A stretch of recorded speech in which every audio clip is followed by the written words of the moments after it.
Lots of people have asked me recently, what word or words would I use to describe myself?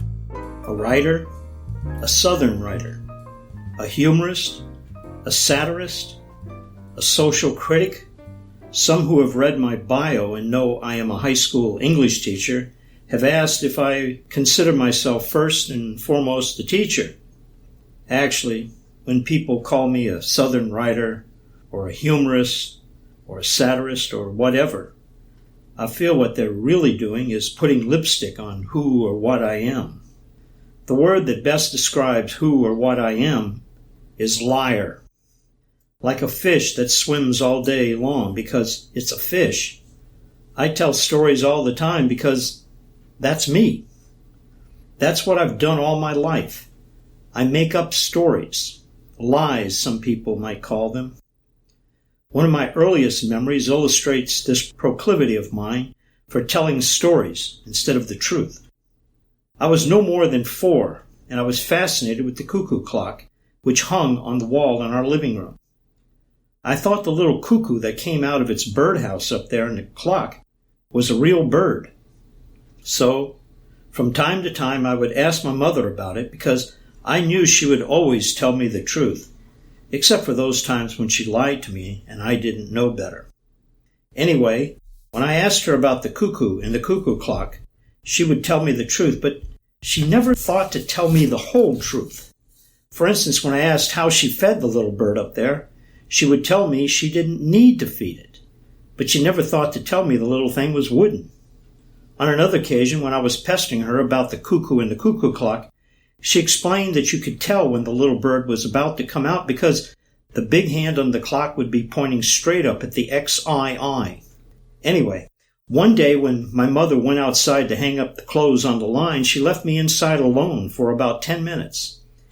And I saw that the big hand was very, very close to pointing straight up at the XII.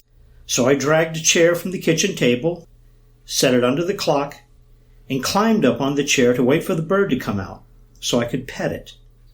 The clock struck XII, and the bird stuck its head out. It was able to let out only one cuckoo before I pinched it. And that was it. One cuckoo. That was its swan song.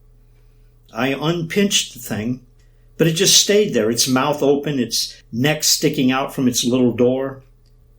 I tried to push it back inside, but it wouldn't go back in. So I climbed down from the chair, set it back under the kitchen table, and went into my room to color in my coloring book. Later that day, much later it seemed, my mother realized she hadn't heard the clock for some time, and she looked up and saw the poor little thing like I'd left it, frozen, in a silent cuckoo.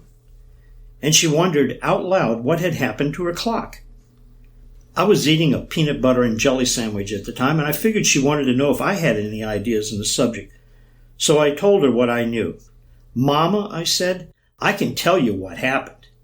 When you went outside to hang up the clothes on the clothesline, a little boy about my size came into the house. I'd never seen him before, and I told him he couldn't just come into our house like that. And he pushed me away and got one of the chairs from the kitchen table. Not the one I'm sitting on, Mama, but that one right there. And he dragged it under the clock, and he stood on the chair and waited until the little bird came out. And when it did, he grabbed it and must have killed it, Mama, because the cuckoo bird and the cuckoo clock didn't cuckoo anymore. And then, after he killed it, Mama, he put the chair back under the kitchen table, and he ran outside before you came back in the house." It must have been a good lie, because I didn't get spanked or punished or anything for what the bad boy did.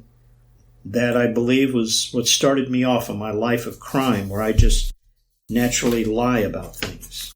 I've gotten quite good at it now. Lying, that is. Making up stories and telling them.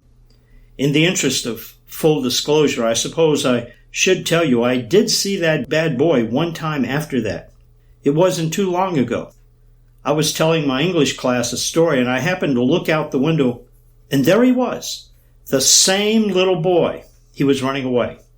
He didn't look any older or any bigger than when I first saw him. I didn't point him out to my students, however. I never even mentioned that I saw him out there. I don't think they would have understood or Believe me, for that matter. You've been listening to the Bayou Picayune podcast. For more information and additional content, go to davidpearson.net or pick up my books, And Lead Us Not and Bayou Da Vinci, on Amazon or any other major online retailer. If you like what you hear on the podcast, please subscribe and give me a review. Thanks for listening.